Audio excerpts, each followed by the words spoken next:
আসসালামু আলাইকুম এভরিওয়ান, কেমন আছেন সবাই? আজকের ব্লগে সবাইকে স্বাগতম। আজকের এই ব্লগে তুলে ধরা হলো আমাদের ব্রাহ্মণবাড়িয়া জেলার সরাইল থানার দাঙ্গা হাঙ্গামা নিয়ে কিছু গুরুত্বপূর্ণ টপিক। তাহলে চলুন আমাদের টপিকগুলো কি তুলে ধরা হলো।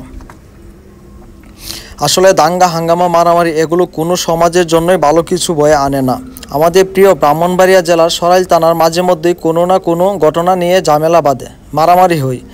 আসলে এমন ঘটনা দেশের অনেক জায়গাতেই ঘটে। গ্রামের মধ্যে কথার কাটাকাটি, ভুল বোঝাবুঝি, তারপর এক সময় তা হাতাহাতি পর্যন্ত গড়ায়। কিন্তু সমস্যা হচ্ছে আমাদের ব্রাহ্মণবাড়িয়া সরাইল থানার কোনো ঘটনা ঘটলে সেটা খুব সহজে ভাইরাল হয়ে যায়।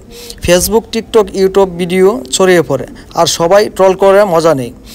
বাইরে থেকে যারা দেখে তারা ভাবে ব্রাহ্মণবাড়িয়া সরাইল মানেই যেন মারামারি আর দাঙ্গা। অথচ সত্যি কথা হলো ব্রাহ্মণবাড়িয়া সরাইলের মানুষের মধ্যে শিক্ষা আছে, সংস্কৃতি আছে, মাতৃত্ববোধ আছে, আরও মতো বিষয় নয়। ঝামেলা হলে আগে শান্ত থাকতে হবে, নিজেদের মধ্যে মীমাংসা করতে হবে। কোনো বড় সমস্যা হলে ব্রাহ্মণবাড়িয়া অথবা সরাইল থানা জানাতে হবে। পুলিশ আছে, আইন আছে, গ্রামের মুরব্বীরা আছে, সবাই মিলে সমাধান করতে হবে।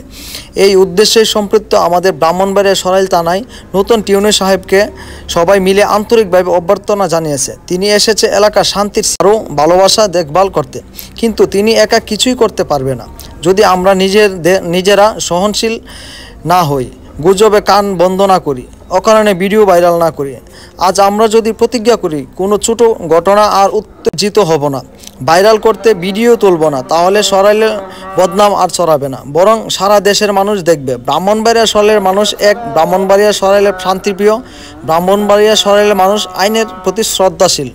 চলুন সব ভেদাভেদ ভুলে দাঙ্গা হাঙ্গামা বন্ধ করে ব্রাহ্মণবাড়িয়া সরাইলকে সুন্দর রাখি।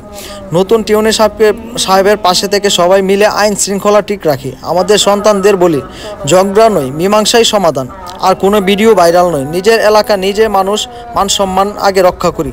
দাঙ্গা নয়, শান্তি চাই, ভাইরাল নয়, সম্মান চাই, ব্রাহ্মণবাড়িয়া সরাইলের সুনাম চাই। ধন্যবাদ সবাইকে।